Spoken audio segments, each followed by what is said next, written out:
Good morning, afternoon, evening, whatever time this finds you, my fellow Star Wars friends and family. I'm going to do, since we pretty much hit, I believe right at we're like one episode past the halfway mark. I can't remember right off the top of my head, so I apologize how many episodes there are this season. Last year we had 8. I'm assuming we're going to have another 8 this year. I could be wrong, but, don't kill me if the information is not exact.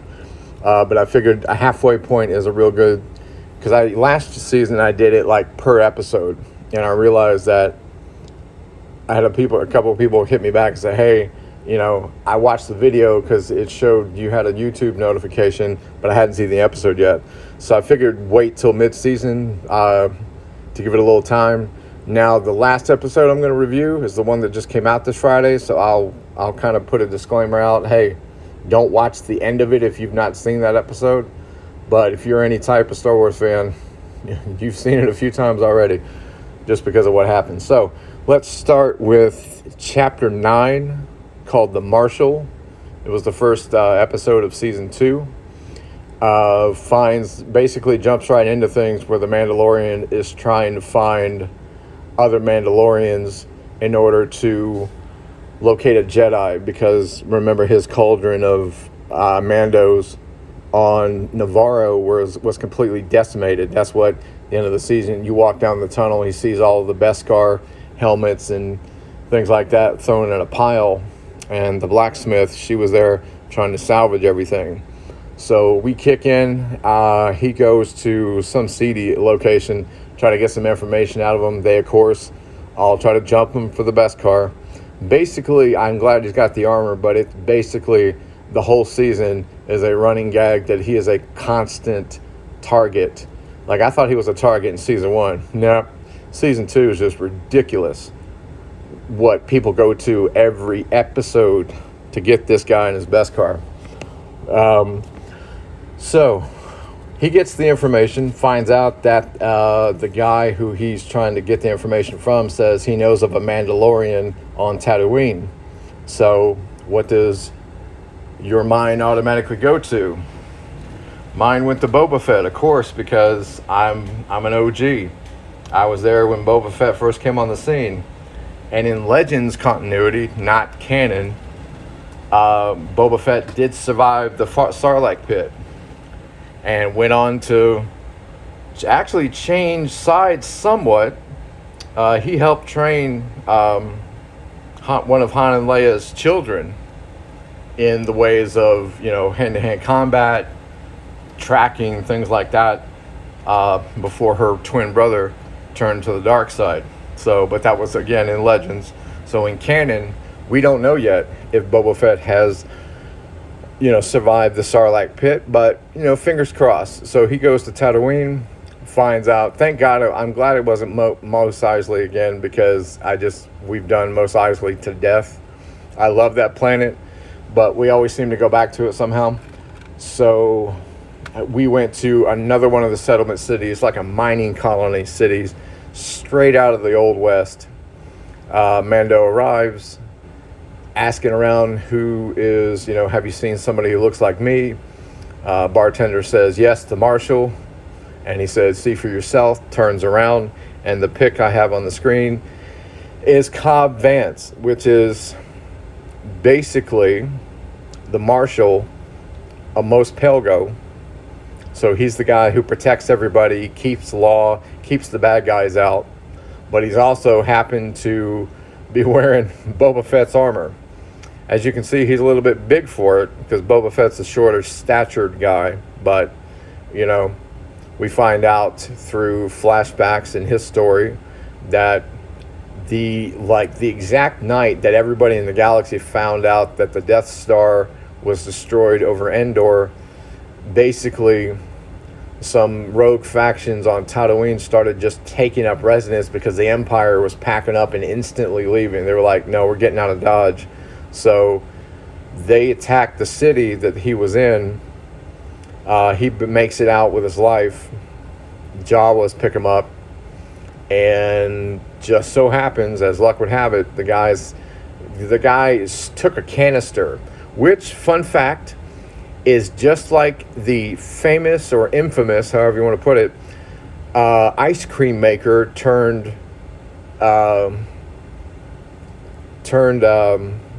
collector's item from The Empire Strikes Back. When Lando gives the all Cloud City announcement that the Empire was there and please escape. There are people. Remember when him and Leia are running past, and there's people running. At the last guy you see is carrying a canister that looks like something.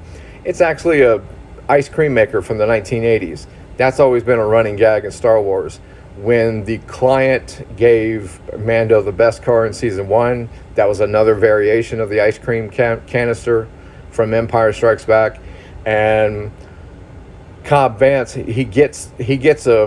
he steals one of the canisters off the bad guys, and just so happens to be full of jewels and stones, valuable stones. He gives to the Jawas, and in return, instead of taking droids and whatnot, he points at the best car armor, which was Boba Fett's. So at least now we know that the armor survived. We don't know about himself. So Mando, being the follower of the sect of Death Watch, says no non-Mandalorian can wear Mandalorian armor. He goes to take it. Intensity ensues, and then the Crate Dragon shows up. The Crate Dragon is a good callback to Star Wars Galaxies, to Knights of the Old Republic. This is like, the biggest of the most fearsome things in the galaxy, but has never made it into canon yet. Now it has, which is amazing.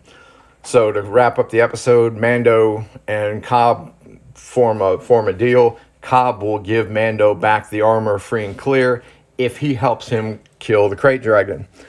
They do. I don't want to go into too much detail like I did last year, because it's fun just to watch it and watch what the Crate Dragon does to everybody. But it's definitely worth your time to watch the episode in full. It's an amazing episode. Baby Yoda is basically relegated to comedy, the cuteness and stuff like that, but he'll have a lot more to do as the season goes on. Second episode of the season, chapter 10, it's called The Passenger. Just like it sounds, Mando is still on Tatooine. He gets attacked by some bounty hunters, and then his speeder bike is destroyed. He has to go, basically, he just walks back into Tatooine with his stuff. He needs to leave because he's got to keep going. The young lady who is fixing his ship says that a lady that she knows has some information as to where she can find Mandalorians. The only catch is she has to get a ride to her homeworld where her husband is, so they can have the last of their line of children, which is the egg that little Baby Yoda is holding. Kind of dark that he was snarfing down, children the whole episode, but you'll have to watch it to see what I mean by that. It was meant for comedic relief, but it was still kind of dark. But anyway, so I'm not gonna fuss too much about it. So calamity ensues again. Halfway to said planet, because he can't travel in hyperspace, because for some reason hyperspace disturbs the egg so much that it would kill him. So he's having to go sublight speed. The New Republic rolls up on him, and it's one of the two X-Wings from season 1 where they try to do the jailbreak in that New Republic jail. So they run the ID on the Razor Crest, and they said, hey, were you located at this, in this, at this prisoner barge? So Mando cuts tail and tries to outrun him. Crash lands on a planet. Then it gets even worse because he's trying to hide from the X-Wings, and the ship gets taken down into a cavernous, bottomless pit. They do hit bottom. The Razor Crest is completely wrecked. The hull is compromised. The hull has, at least I counted 2 puncture holes in the side of it. So they're in for a hard day. They get attacked by some of the ice spiders that I've heard about in Legends. and some of the Ralph McQuarrie drawings from the 1970s that gave like some initial storyboards for George Lucas. That's how long ago these were. So they finally came into canon, which is pretty cool. They barely get out of there. They have to seal the cockpit in order for the ship to fly, because the rest of it is completely just destroyed. But again, watch the episode. All the meat and potatoes of it is exciting, and kind of the draw to watch this. So these are just brief overviews and my thoughts. Now this is when, this is when shit gets good. This is when the Clone Wars and Rebels fan in me just went nuts to see Boca Tan come in live action. I knew she was coming. I knew that Katie Sackhoff, who's a sci-fi extraordinaire, which I love from Battlestar Galactica and other projects that she's done, even Longmire is where I really fell in love with her at.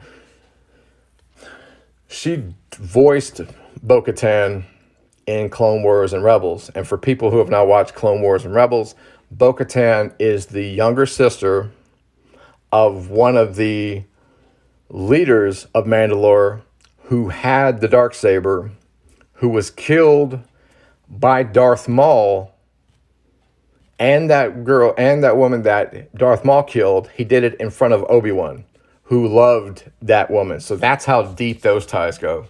So Boca Tan is the younger sister who wanted to not only avenge her sister's death, but defeat Maul, which they did in the second to last and last episodes of the Clone Wars animated series. She got the Darksaber from Sabine in Rebels, which gave her, leadership on Mandalore, because again, the Darksaber is the most sacred thing to all Mandalorians. I don't care if you're divided, if you're from different houses, if you have different beliefs. If the Darksaber makes its appearance, it's like Excalibur in, King Arthur's story. Whoever holds the Darksaber you listen to that person, no questions asked. So she had it. We don't know what happened to it. I believe in the Siege of Mandalore, she had it taken away from her. That's how Moff Gideon's got it, because Moff Gideon's got real deep ties on things. And so now he has the Darksaber, which was the last few seconds of season 1. So in this episode, Mando finally drops off the passenger from the previous episode. She links up with her husband. All things are wonderful there. Mando's trying to find other Mandalorians. He gets attacked on a boat with Little Man. Little Man gets, knocked out in the middle of the boat, and what looks like a fucking kraken comes up from underneath the water. Luckily, Bo-Katan and her 2 associates saw Mando there before. They came and saved him. She made her introductions. Mando was upset because they took their helmets off. But here's how you found, this is for the non-initiated, meaning the people who didn't watch Clone Wars and Rebels. When she said, "I am Bo-Katan from House Kreese," and she said, "and you are a child of the Watch." What that means is the most radical, zealot sect of the Mandalorian culture was the members of a organization called Death Watch. So that's why she said, "You are a child of the Watch." They believed in the way of the Mandalore, which is once you commit and swear your oath or creed, you can never remove your helmet in front of another living thing.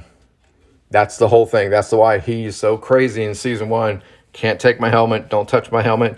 IG-11 takes the helmet off, of course, because he says, no shit, dude. I'm not a living thing.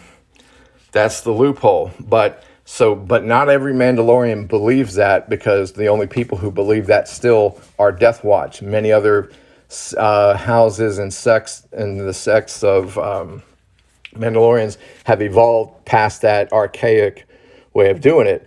But Din Djarin was rescued by Death Watch. So he basically just, okay, well, I believe what you believe because you're the only reason why I'm still alive. So they need something from Mando. Mando knows that Boca Tan can lead him to a Jedi because she said she could. So they all join forces.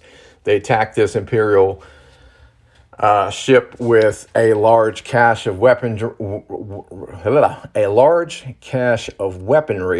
because Bo Katan wants to use the weapons to create a small army. That way she can take back Mandalore while also still trying to find the Darksaber. Because if she shows up with an army that's fully stocked and the Darksaber, nobody will oppose her, which I get her tactic. So Mando helps them. The end of the episode, she said, go to this planet of Corvus and find Ahsoka Tano. That's when I lost my shit because I'm like, okay, we get live action Ahsoka. Bo-Katan and Ahsoka were inseparable because of them fighting side by side in the Clone Wars. So now's the point of the video where I'm going to warn you straight up front. If you've not seen the most recent episode, I don't act like I didn't warn you. So this is the filler episode, but before Ahsoka, but it's not filler. It's one of the most amazing episodes of the whole series. It's called The Siege. Mando's ship is still completely destroyed, barely functional from episode 2. So at this point, he just says, I've got to go back to Navarro, go find Grief, go find Kara. I've got to get my ship completely fixed. He goes back to Navarro. The ship is fixed like new. Some of the dog fighting he does at the end shows you that the Razor Crest not only has been fixed, but probably been like tweaked and upgraded a little bit. It's kind of like the reference I gave somebody was, if you ever watched Knight Rider as a kid, when Kit was finally destroyed when he fought against Goliath, that big semi, they upgraded Kit to where he turned into a different shape and had something called Super Pursuit Mode. That's how I explain like what they did to the Razor Crest. They probably put some Nas tanks in that shit, and just upgraded it to where it outmaneuvered with ease 2 TIE fighters in the air. So when previously it could barely get away from 2 X-Wings, and TIE fighters are even more maneuverable than X-Wings. But I digress. So they said, hey, we'll fix up your ship. We'll call it even. We'll do the repairs. You need to help us with a side quest. That's the other thing about this season. This season is like Final Fantasy VII, where you get one thing and then you got to go on another side quest to get another thing, and then that other thing you want, you go on another side quest. I'm all for it, but every episode is a fucking side quest. But I digress. At least the side quests are entertaining so far. But it's like you go to achieve something. By the end of the episode, you think he's going to achieve it. And it's like, no, you got to go to this other planet. Like, Jesus. Anyway, I digress. Mando signs up. They go and attack the last Imperial stronghold on Navarro. It's where all the stormtroopers and Moff Gideon came from at the end of the first season. But if it's an abandoned or near abandoned, facility, they find out that it's unusually guarded and well staffed with troopers to be something that's near abandoned, and that's because it's not. They find out that it's not a military installation. It's a laboratory.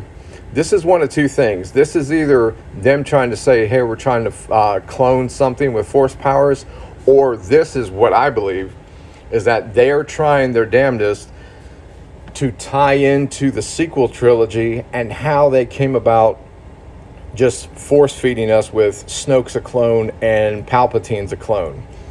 Because, go with me on this, the only reason why you would need a subject with, just like the doctor said, a high M count, M is midichlorian. Midichlorian is force user. They would not, and you can't clone force powers. They did it in the Force Unleashed games, but that's now no longer canon. So they haven't yet explained, is it possible to clone force powers? What I believe is they kept trying to clone bodies because I will not believe that Palpatine and his Sith Eternal followers were the only people that knew Palpatine survived. It's kind of like Lord of the Rings. Like Sauron was destroyed, but because the One Ring wasn't destroyed, everything was destroyed. But his remaining spirit that he had tied itself to the ring. So until the ring is destroyed, there's like a 10% of his spirit still alive. And if you give it enough time, it will keep growing in power, And then if he gets possession of the One Ring, so I think that's the same premise, is that they knew real quick, somebody knew, that the spirit of Palpatine had left his body before he hit the final down part of that reactor shaft above Endor. So that's what's just left of him. His spirit, he had a contingency plan. You always know Palpatine has a contingency plan. That's how it happened in Legends. He had cloned bodies already prepared, and he transferred his spirit out of his body before he hit the bottom of the shaft, so his spirit would live, but his body died. And then he kept having to jump from clone body to clone body to clone body till Luke finally killed all the clones and all the research. So the last clone he killed was the last of Palpatine. So I think that's what they were trying to do. So now what I believe is that is ground zero for them developing a way to clone a body with force powers so it could house the essence that was Palpatine, because Palpatine's is the epitome of the Sith. He is pure evil. So if you put pure evil into a vessel that is broken down, it's going to instantly fall apart. So it has to have force powers. He can't reside in just a normal human body. So I think that's what's going on. That's why they want Little Man so much, because he's one of the only beings left alive in the galaxy that has that high of an M count or midi-chlorian count, just like Yoda did, that could possibly make it work. Because again, if you go back to Rise of Skywalker, the only time Palpatine regained his full powers and his full body, even for a moment, is when he sucked the life force of the dyad out of Rey and Kylo. So they didn't know, they would keep trying, but they didn't know that it was never going to work. The only thing that brought Palpatine back to physical form is when and a dyad is apparently like a once in a millennia type thing. So anyway, the episode ends. They save Little Man and get him out of there, but it cuts away to Moff Gideon saying, "We will be ready," because that one of the guys who prepared the Razor Crest was shady as shit and put a tracker on it. So then you turn around. Now, let me put this to correct all the misconceptions. When he turns around in that room and he's looking at all the black, those are called dark troopers, not battle troopers, not storm troopers, not shadow troopers. They are called dark troopers. They are from Legends, which they have now brought into canon. They are battle droids. Basically, think of Clone Wars and the B-2 battle droid. It's basically that, just 10 times more deadly, 10 times harder to kill. So they are super battle droids, or AKA dark troopers. That's what they're. So everybody's saying like, oh man, it's a room full of death troopers like from Rogue One. No, it's not death troopers. They are dark troopers. They're the most deadliest things in Legends. So if they're even half as deadly in canon, Mando or whoever's going to face it's going to have a bad day. I'm just going to, because he had a room full of those. So that gets us to the most oh shit moment to me, seeing her in live action since Luke found out who his daddy was. Because I am a Clone Wars mark. I'm a Rebels super mark. I'm an Ahsoka super fan. And when I saw the white lightsabers come out, like 7 seconds into the episode, I literally audibly out loud screamed, holy fucking shit. And I said the same thing when I found out Luke was the son of Vader, but I was a young child then, so I said, oh doo-doo probably, or oh crap. But I'm a grown man now with a foul-ass mouth, so I said, holy fucking shit. That is, just look at the picture. Look at the picture. I'll give you a moment. Just keep looking at it. That is live-action Ahsoka better than I could have ever imagined. Rosario Dawson is amazing, and that's not even a good enough word. She is Ahsoka. She is Ashley Eckstein is the voice of Ahsoka. She is Ahsoka also, but so is Rosario Dawson. Good Lord. 7 seconds in, 8 seconds into this episode, and she is wrecking shop. Now, let me initiate the uninitiated to tell you how special this young lady is. She is the one and only Padawan learner of the Chosen One himself. Fought alongside in the Clone Wars Anakin Skywalker, Obi-Wan Kenobi, Yoda, Ki-Adi Mundi, Plo Koon, Barriss Offee, Mace Windu. The absolute, almost the entire collective of the Jedi Council she fought beside. Her best friend was Rex. Her mentor and brother and father figure was Anakin, the damn chosen one who became Vader. That's how important this singular young lady is to the story, to the ethos, to the future of the franchise, to everything. I couldn't say enough, and this video will be 50 minutes long if I keep talking about her. But long story short, because this one is the newest one, so I'm going to tell you the least amount. You just have to watch it.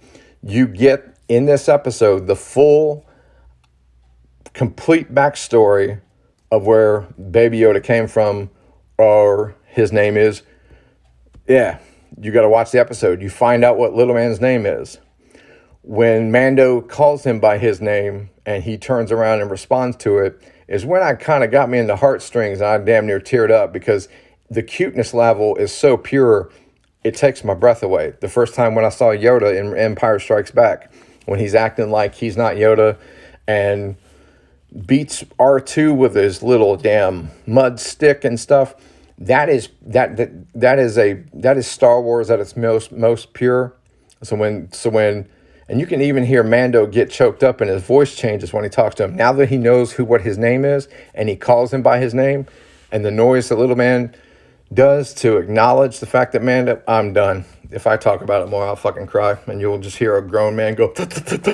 So, I won't give more. There's a huge shocking thing at the end that's when I also just screamed out, "What the fuck?" If they even go down the route that they're going down, and oh boy, that's just gonna be. Phew.